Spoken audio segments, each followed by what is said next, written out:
Şimdi Cenab-ı Resul problemler yani dava konuları ona geliyor tabii. Evet. Gelenlere diyor ki kimsiniz siz? Biz diyor Yahudilerdeniz. Ha, güzel. Bir kitaba imanınız var mı? Var. Tevrat'a imanımız var. Güzel. Probleminiz ne? Şu bu falan. Getirin Tevrat'ı. Açıyor Tevrat'ı. İman ettiğiniz kitap bu yaptığınız işin karşılığında şu cezayı öneriyor. Onların şeylerini de çağırıyor, ihtiyarlarını. Diyor ki sizin kitabınız, iman ettiğiniz kitap bu problem için şeriatınız böyle emrediyor. Hüküm budur. Peki diyorlar. Doğrudur. Ve krala bildiriliyor. Diyor ki işte hüküm verildi. İcrası kralın. Kral onu icra ediyor. Hristiyanlar arasında problem çıkıyor. Geliyorlar. Cenab-ı Resul diyor ki bir kitaba imanınız var mı? Var diyorlar. Hangisine? İncil-i Şerif. Tamam. Tevrat'a göre onları şey etmiyor, yargılamıyor. İncil'e göre yargılayacak. Diyor ki getirin İncil'i. İncil'de bu yaptığınız işe karşılık nedir? Hüküm, şeriatınız ne diyor? İhtiyarlarını da çağırıyor. Yani şeylerini, hahamlarını, bilgeleri, rahiplerini çağırıyor. Nedir? Efendim diyorlar bizim İncil-i Şerifimizde şey yoktur. Şeriat yok. Hüküm. İncil'de evet şeriat yok. Yasa yok. Dolayısıyla bizde hep bağışlama var. Yani günah işliyorsa bağışlayacağız falan. Ama bu günah değil, suç. Şimdi günah işlediğiniz zaman günah Tanrı'ya karşı işlenmiş bir şeydir. Ya Tanrı'ya karşı yaptığınız bir hataya günah denir. Münferit kendini yapacağım. Burada kişiler arası. Kişiler arası Tanrı'ya karşı insan nasıl hata yapabilir? Tanrı'nın eğer o kitapta, iman eden kitapta bir mükellefiyet Kitapta varsa, yazanların dışına çıkmak. Evet. Kitapta der ki işte komşuna iyi davran. Komşunun işte şeyine, merkebine şey yapma. Hakkında şikayet bakma filan. Sen de baktın. Tamam. O zaman diyor Tanrı'nın emrini dinlemedin yani. Tamam. Günah buna diyoruz. Dolayısıyla günahın affı ancak Tanrı'ya aittir. Yani günah işledi birisi, o halde biz onu cezalandıralım. Hayır böyle bir şey yapamayız. Okay. Ama biri birine karşı yapılan şeye, hataya, diyelim bana hata diye anlatıyorum. Hataya günah denmez. Ne peki o? Suç. Suçun karşılığı cezadır. Cezayı da o şeyin, o grup neyse, İleri gelen, o ahlak, onlar kendileri karar verir. Tanrısal bir şey değil o. Tanrısal bir emir değil. Kurul var. Kurul. Dolayısıyla ihtiyarlar derler ya, ihtiyarlar meclisi. Böyle topluyor bunlar. Diyor ki Hristiyanlar peki bizim kitabımızda efendim şey yok. Af var bizde.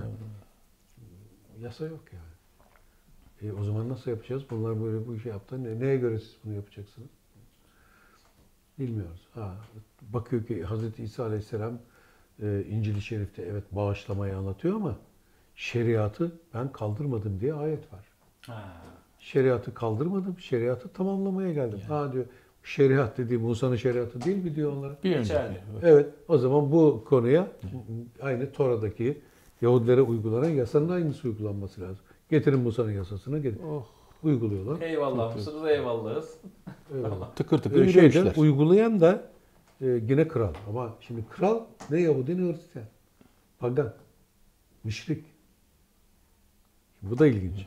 O şeyin Yesrib kasabasının kralı İki taraftan da üçünden değil. Yahudi değil, Hristiyan değil, pagan. Başka yani bu pagan dediğimiz putperest yani. Putperest adam bana kitaplarınızda falan ben öyle bir derdim yok. Ama o kitaba göre suç işleyen, oraya iman edenler suç işlemiş. Muhammed Nebi de bunu yargılamış. Demiş ki evet bunların cezası şu. O niçin bizde öyle bir şey var yok demeden gidiyor uyguluyor. Bu da son derece ilginç bir şey. Çok tarihi araştırmalara söz konusu olabilecek ciddi bir ortam. Vaka var evet. Şimdi peki paganlar geliyor. Yani putperestler. Onların arasında sorun çıkıyor. Hangi kitaba inanıyorsunuz? Biz hiçbir kitaba iman etmiyoruz. Hadi bakalım. İman etmek yani güveniyorsunuz manası. Yani hangi kitaba güveniyorsunuz? İtiraz etmezsin. İtiraz etmesin. İmanlı. Peki diyor sizin imanınız yok mu? Var efendim. Neye iman ediyorsunuz? Biz atalarımızın, dedelerimizin töresine, yaptıklarına yani şeyine, Anneannelerimize iman ediyoruz. Bunlar yazılı değildir ama herkes bilir. O zaman diyor bunun için ihtiyarlarınızı çağırın. Yaşlılarınızı getirin. Bakalım ne diyecek. Tabii. Getiriyorlar o grubun yaşlılarını. Diyor ki yaşlılara, bunlar böyle bir iş yaptılar. Sizin anneannelerinizde, atalarınızın dininde, anlayışında bunun cezası nedir? Efendim diyor, biz de genellikle şöyle. Tamam. İhtiyarlar karar verdi. Siz de buna, o toplum içinde yaşıyorsunuz. Evet. O kültür içinde. Bunu biliyordunuz yani. Evet, biliyorduk. Ve buna rağmen bunu yaptı. Tamam, cezaya müstehaksınız. Krala yolluyor. Kral uyguluyor. Çok güzel buraya kadar.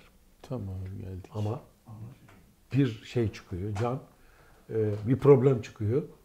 Şimdi efendim bizim kamera arkası, sizin görmediğiniz kamera arkası olağanüstü bir durum var. Furkan ve Can var orada ve biz aslında göz teması yapmayalım diye elimizden geleni yapıyoruz.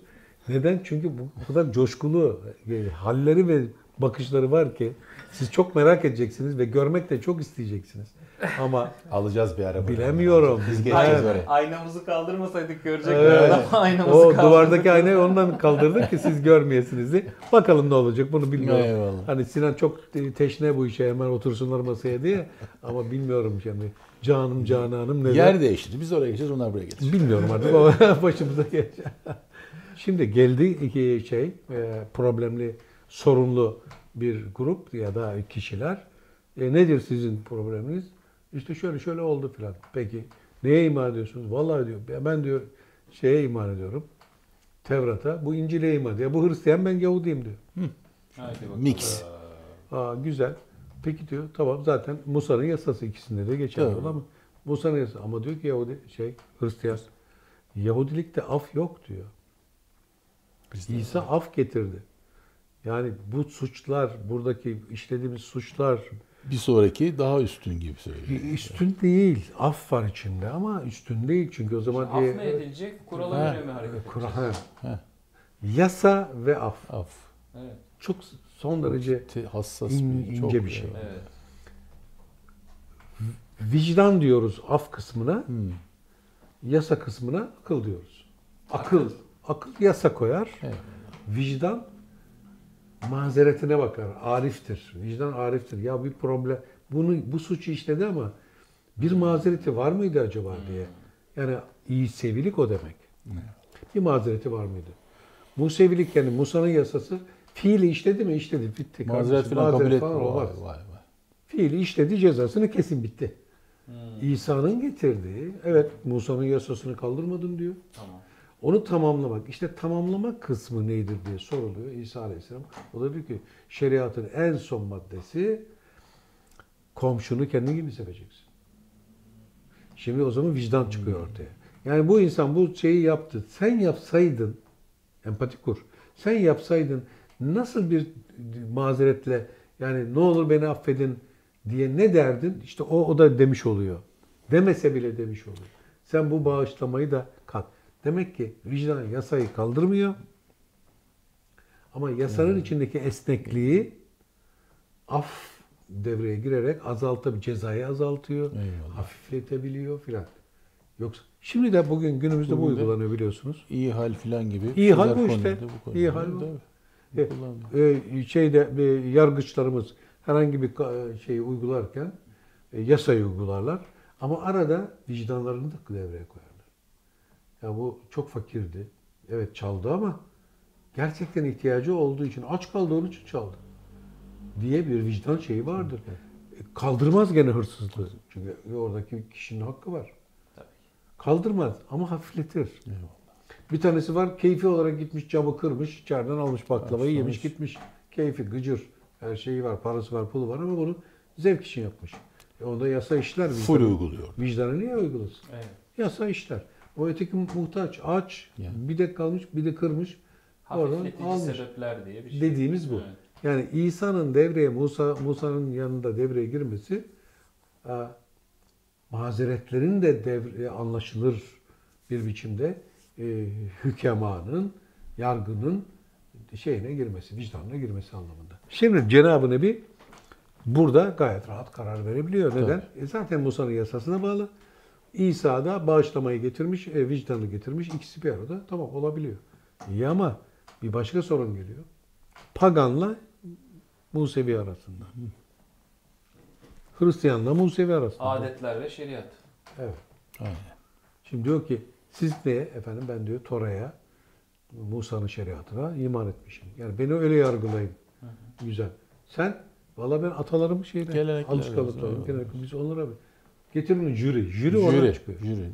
Getirin oradaki şeyleri, ihtiyarları, işte jüri. Jüriye soruyor, diyor ki ya bu adam bu yaptığı iş sizin adet ve ananelerinizde, yani yazılı olmayan törenizde, yasanızda nasıldır? İşte şöyledir, böyledir, böyle. Tamam. Sizinki yazılı. Sizin yazılı. Şimdi o yazılı olanın tabii yorumu da var. O zaman hahamlarınızı çağır. Eyvallah. Kanaat Rahiplerini. önderleri. Bakın çok ilginçtir bu. İngiltere'nin çok yakın zamana kadar yazılı anayasası olmadı. Tüm dünyada yazılı anayasaya geçildi. İngilizler yazılı anayasaya gerek olmadan töreyle kendilerini, yani herkes biliyor zaten, yani yargıç karar verdiği zaman hayır o yazmıyor maddesi falan demiyor, kimse itiraz etmiyor. Yeni yazılı anayasaya geçmeye çabaları var. Demek ki o şey öyle basit bir şey değil o Değil. bakanların. Ama Adeti. burada suçlu koltuğunda oturan da buraya itiraz etmedi. Demek ki adil oldu Etse de şimdiye olmuyor. kadar. Hayır bak şimdi etse de Jüri de olmuyor. adil karar verdi demek. Ama bir de şöyle var Serhan. İtiraz etse sen onların kültüründen değil misin diyor. Onları nasıl Ya. itiraz ediyorsun? Yo, İngiltere için diyorum. Ha İngiltere'de Onu, doğru. ha. İngiltere'de suçlu koltuğunda Aa. oturan da jüriye itiraz etmedi. O kadar Demek ki adil. o kadar ilginç ki bak sana bir şey anlatayım onu. Evet. Bizim toplumumuzun biraz zor olmayacağı işler onlar. Evet. Şimdi bizde bir yargıç bir karar alıp da işte siyasetin hoşuna gitmedi mi onu tayin eder, geçer gider yani. Evet. Ha, yerden atar. Orada öyle bir şey yapamazsın. Yargının kendi iç şeyi var. Denetimi var. Siyaset onu istediği gibi oraya buraya atamaz. Evet. Bir şeydir, ciddi bir vaka anlatacağım size. Tarihi bir vakadır. Bilirsiniz de ama ben dillendirmek için. Yoksa ben bilinmedik şeyler anlatmam biliyorsun. Bilindik şeyleri ilişkilendirip bir atmosfer kurmak. Bir yargıç, İngiliz bir yargıç, bu tarihi bir vaka. Diyor ki bir yasa var. Yasa şu. Yargıç ihtiyacı olduğunda dilediği kadar çeke yazar ve maaşını kendi yazdığı oranda alır. Evet. Yargıç bu yasayı test etmek istiyor. Gidiyor bankaya. Diyelim ki normalde 1000 sterlin, 500 sterlin maaş yazıp alıyorlarsa bir gelenek olarak, yani yazılısı yok çünkü serbest ama herkes bunun Ortalamasını biliyor. O biliyor yani Biliyor, ona tabii. göre yazıyor. Adam 100.000 sterlin yazayım diyor, bakalım ne Abi. olacak. Yazıyor, test ediyor şey ve bankaya veriyor. Banka alıyor, yargıç hüviyetine bak, yargıç tamam. Böyle bir yasa var biliyor ama 100.000 sterlin yazdı adam. Hemen efendim biraz sizi bekleteceğiz. Hemen arıyorlar şeyi tabii.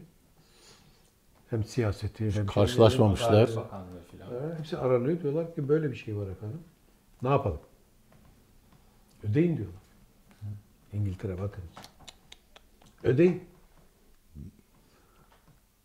Geliyorlar diyorlar ki akıl sağlığı acaba yerine mi diye bir soruyorlar. Yok diyor adam, bu şey belli halen görevde bir yargıç. Efendim biraz bekleyin şu valizlerle falan. Ancak paraları toplayacağız. Topluyorlar, getiriyorlar, buyurun diyorlar. Ve yargıç ne yapıyor arkadaşlar biliyor musunuz? Ben ülkemi test ettiğim için Suçluyum. suç yok orada. Çünkü yasaya uygun. Ben artık yargıçlık yapamam. Yapamam. İstifasını verip parayı da almadan gidiyor. Ama şunu ispat ettim ki benim ülkem yazdığı yasayı, sözünü yerine getiriyormuş. Bunu ben size ispat ettim. Ama artık ben yargıçlık yapamam. Neden? Çünkü test ettim. Ülkemi test ettim. Etsin. Güvenmedim. Güvensizi gösterdim. Şüphe değil. Güvenmedim. Yani bu bizim Emin- için, yargıç için olmaz. Benim yaptığım mesleğin O ustaki imanı sarsıldı. evet. Bundan yani sonra bana kim güvenecek ki? Ben size güvenmedim. Yani bana ben nasıl bağlı güvenecek? olduğum kuruma güvenmiyor olabilme ihtimalimi gösterdim yani. Esas Ama hem test etti, Ama insanları test etti. onayladı. İşte bak çok çelişkili. Müthiş. Evet. Çelişkili bir İki- şey. evet, evet. Ne yapacağız şimdi? Alkışlasak alkışlamalıyız. Alkışlama tabii. Test etti. bravo. Ama daha fazla alkışlıyoruz. Çünkü test ettiğim için ben artık ayrılıyorum. Demek ki kurumuma güvenmiyor olma ihtimali. Ne dersen de artık. Yani. Yani. Bak, çok oraya müthiş. bir yıl Evet, müsebbip Olağanüstü bir şey. bulabilirsin. Aynen, Eyvallah. aynen. Evet. Yani Çok bu güzel. sadece bizim ülkemiz için değil, bütün dünya için müthiş bir ders değil mi? İnsanlık için. Müthiş. Bu şey İngilizler böyle Ya, değil. insanlık bu ya. İnsan ya burada Hayır, malzeme. affedersin. İngilizler değil, o yargıç. Ha, O, tabii. o yaptı.